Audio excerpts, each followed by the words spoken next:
Welcome to CBSE words. इस video में हम ग्रेड 9 मैथ्स के सेकेंड चैप्टर का जो टॉपिक है 2.5 लीनियर रिलेशनशिप्स ये डिस्कस करेंगे। इससे पहले के टॉपिक्स और एक्सरसाइजेस की वीडियो अपलोड हो चुकी है। अगर आपने नहीं देखा तो description as well as comment section में आपको प्लेलिस्ट का लिंक मिल जाएगा, वहां से देख सकते हो। A linear relationship represents the relationship between two variables x and y and can be expressed as y equal ax plus b। अब ये जो लीनियर रिलेशनशिप है ना, वो रिप्रेजेंट करता है एक रिलेशनशिप, एक रिश्ता जो कि दो वेरिएबल्स के बीच में होता है। जैसे एक वेरिएबल हमने x ले लिया, दूसरा y ले लिया, तो लीनियर रिलेशनशिप क्या करेगा, इस x और y के बीच में रिलेशन को दिखाएगा कि इनके बीच में रिश्ता क्या है, रिलेशन क्या है। और उसको हम एक्सप्रेस करते हैं कुछ इस तरह से कि y इक्वल ए एक्स प्लस बी, यानी y की वैल्यू आपको कैसे मिलेगी, a और x को मल्टीप्लाई करके फिर उसमें b को ऐड करके। अब आप सोच रहे होगे x और y तो चलो वेरिएबल हो गया, लेकिन ये a और b क्या है? तो a और b कोई फिक्स वैल्यू होती है जो सिचुएशन पे डिपेंड करेगी। अभी हम एग्जांपल देखेंगे तो समझ में आएगा आपको।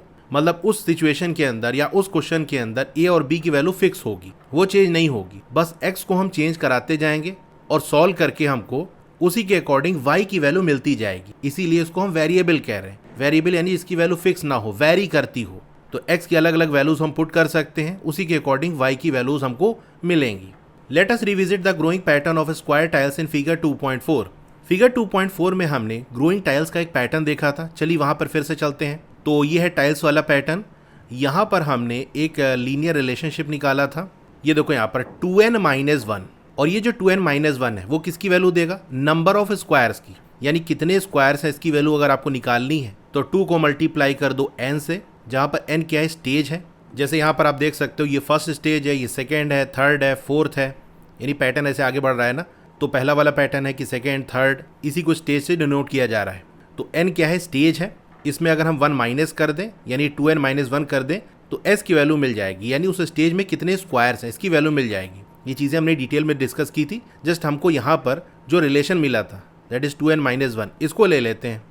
If x represents the number of term and y represents the number of square tiles, then the linear relationship between x and y is expressed as y equal to x minus 1।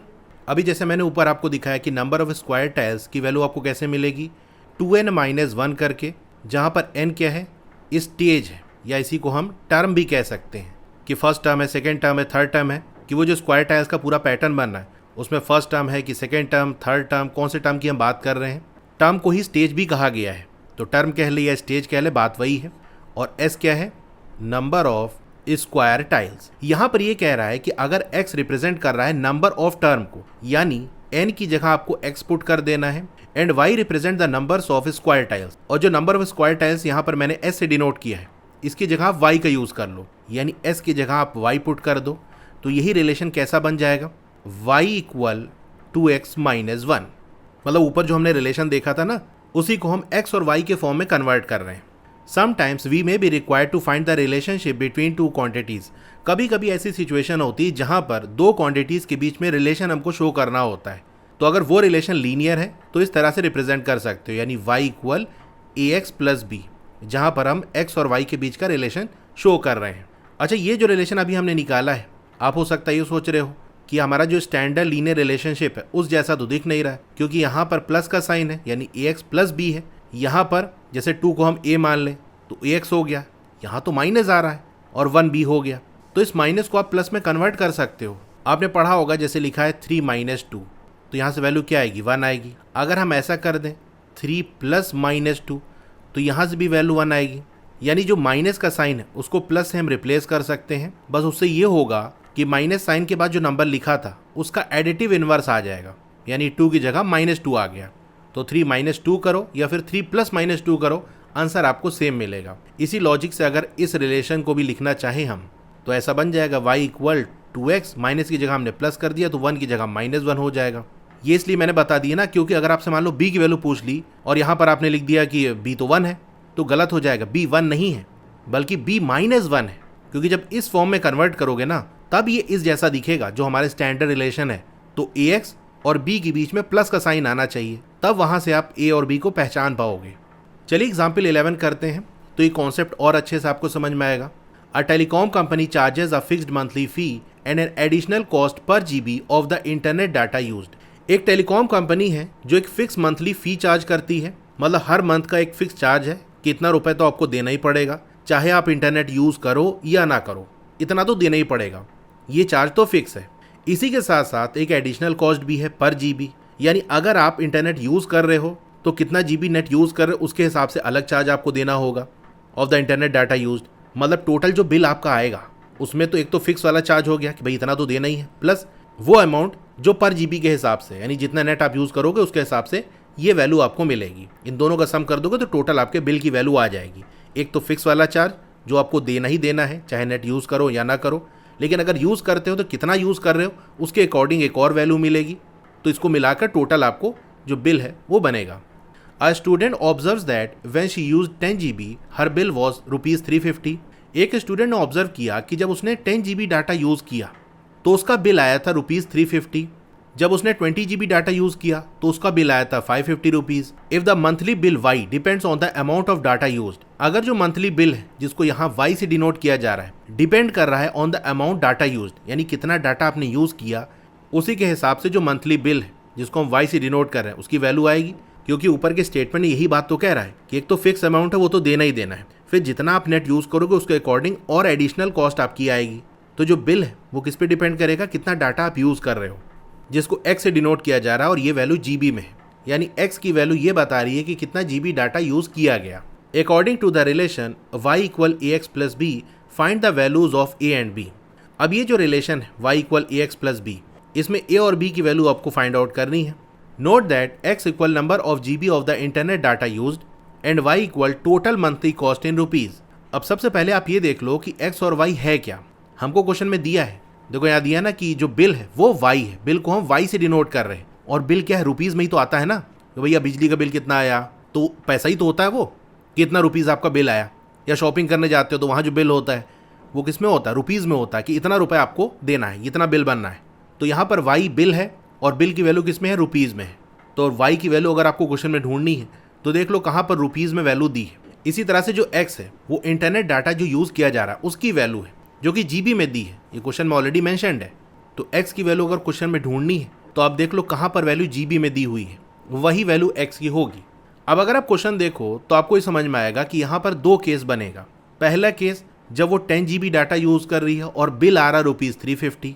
दूसरा case बनेगा जब वो 20 GB data use कर रही है और bill आ रहा है ₹550। दोनों केस के लिए हम रिलेशन बनाएंगे, फिर सॉल्व करके वैल्यू निकालेंगे ए और बी की। यहाँ पर आंसर दिया है लेकिन मैं स्टेप बाय स्टेप आपको करके दिखाता हूँ, उससे ज़्यादा अच्छे समझ में आएगा।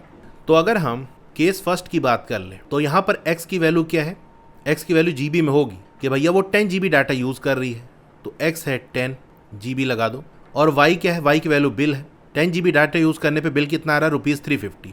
तो y की वैल्यू हो गई ₹350। अब जो हमारा रिलेशन है y = ax + b, उसी में ये पुट कर दो, बल्कि ऐसे लिख दो, गिवन हमको क्या दिया है, लीनियर रिलेशनशिप दिया है y = ax + b। तो पहले केस के लिए x और y की वैल्यू हम पुट कर देते हैं। तो y है 350 इक्वल a की वैल्यू तो फाइंड आउट करनी ही है, x क्या है 10 है, तो ऐसे लिख देते हैं 10a + b। ये हमारी पहली इक्वेशन आ गई। अब इसी तरह से केस सेकंड की बात कर लें जहाँ पर वो 20 GB डाटा यूज़ कर रही है, GB की वैल्यू क्या है, x वाली वैल्यू है, यानी x की वैल्यू अगर 20 GB है तो y क्या है, मतलब बिल क्या आ रहा है, तो उस केस में बिल आ रहा है ₹550। तो y की जगह आप 550 पुट कर दो इक्वल ax यानी 20a, x की वैल्यू दी है ना, a की वैल्यू दी नहीं है तो x की जगह 20 रख दिया, तो 20a हो गया प्लस b। ये हमारी सेकेंड इक्वेशन आ गई। अब हमारे पास दो इक्वेशन है और दो अननोन है, मतलब a और b हमको नहीं पता, तो दो वैल्यू हमको नहीं पता और दो इक्वेशन है फर्स्ट एंड सेकेंड। यहाँ पर हम एक काम ये कर सकते हैं कि इस पहली वाली इक्वेशन से अगर हम b की वैल्यू निकाल लें तो b की वैल्यू a के फॉर्म में आएगी, मतलब ये 10a इधर चला जाएगा तो b इक्वल वैल्यू आ जाएगी, वही b की वैल्यू यहाँ पुट कर देंगे तो एक इक्वेशन बनेगी जहाँ सिर्फ a वाला टर्म होगा। और अगर a का अननोन है तो हम सॉल्व करके वैल्यू निकाल सकते हैं कि भाई नंबर वाला पार्ट सारा एक तरफ कर दो तो आपको a की वैल्यू मिल जाएगी। चलिए करते हैं from equation first. Equation first से हम ये कर सकते हैं कि भाई इस 10a को अगर लेफ्ट साइड भेजें तो b की वैल्यू यहाँ से क्या आ जाएगी, 350 माइनस 10a, क्योंकि इधर प्लस का 10a था, उधर जाएगा तो साइन चेंज हो जाएगा, माइनस 10a हो जाएगा। Putting value of b in equation second. अब यही b की वैल्यू सेकेंड इक्वेशन में हम पुट कर देते हैं, तो 550 इक्वल 20a प्लस b की जगह आपको ये जो हमने निकाला है 350 माइनस 10A ये पुट कर देते हैं। अब ये 350 को उधर भेज दो, 550 minus 350 equal 20A minus 10A, तो ये 10A हो जाएगा। 550 माइनस 350 होता है 200, तो हम ऐसे लिख सकते हैं 10A इक्वल 200।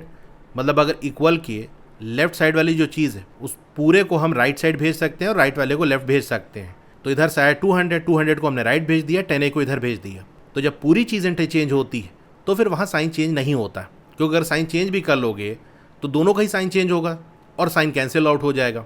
ये सारी चीज़ें आप पढ़ के आ रहे हो, कोई नई चीज़ नहीं है, लेकिन फिर भी मैं थोड़ा रिमाइंड कर रहा हूँ। तो यहाँ से A की वैल्यू क्या आ जाएगी, 10A से मल्टीप्लाई और उधर जाके डिवाइड हो जाएगा, तो 200 डिवाइडेड बाई 10, तो A की वैल्यू आ गई यहाँ से 20। अब A की वैल्यू 20 आ गई तो दो इक्वेशन है, दोनों में से किसी में भी आप पुट कर दो। चलो पहली वाले में पुट कर देते हैं।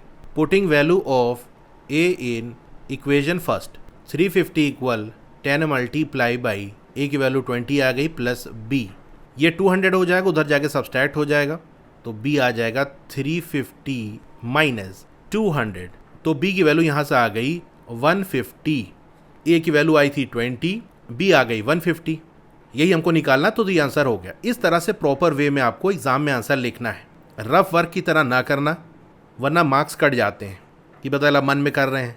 मैंने स्टेप बाय स्टेप डिटेल में इसीलिए बताया कि इसी तरह से आपको आंसर देना है। इस तरह से आंसर देने की प्रैक्टिस करोगे तो एग्जाम में भी ऐसे आंसर दे पाओगे, वरना आप सोचोगे चलो अभी रफ में आंसर निकाल लेते हैं, एग्जाम में प्रॉपर लिख के दिखाएंगे, तो हो ना पाएगा। वो प्रैक्टिस अभी से करनी होती है। तो A और B की वैल्यू निकालनी थी, हमने निकाल लिया। अच्छा A और B है क्या, पहले इसकी वैल्यू हम पुट करते हैं अपने रिलेशन में, यानी y equal AX plus B है।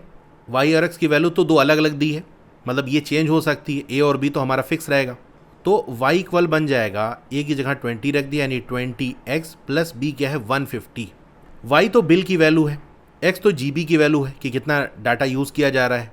ये जो टर्म है आप देख सकते हो इसमें x है, यानी इसकी वैल्यू x पे डिपेंड कर रही है। भाई x की वैल्यू 1 रखोगे तो इसकी वैल्यू 20 आएगी, x 2 रख दोगे तो ये 40 हो जाएगा, यानी 20 मल्टीप्लाई बाई 2। x 3 रख दोगे तो ये वाले टर्म की वैल्यू 60 आ जाएगी। तो ये टर्म x पे डिपेंड कर रहा है, और x क्या है, कितना GB डाटा हम यूज़ कर रहे हैं। इसका मतलब 20 क्या है, पर GB की कॉस्ट है कि भैया 1 GB यूज़ करोगे तो x की जगह 1 रख दो, तो x की वैल्यू आ जाएगी 20, यानी 1 GB डाटा यूज़ करने पे 20 रुपीज़ देना होगा। अगर 2 GB डाटा यूज़ करोगे तो उसका कितना कॉस्ट आएगी, x की जगह 2 रख दो तो आ जाएगा 40, यानी 40 रुपये देना होगा। अगर आप 3 GB डाटा यूज़ करोगे तो डाटा यूज़ करने की जो कॉस्ट है वो आएगी ₹60, क्योंकि 1 GB डाटा की जो कॉस्ट है वो है ₹20।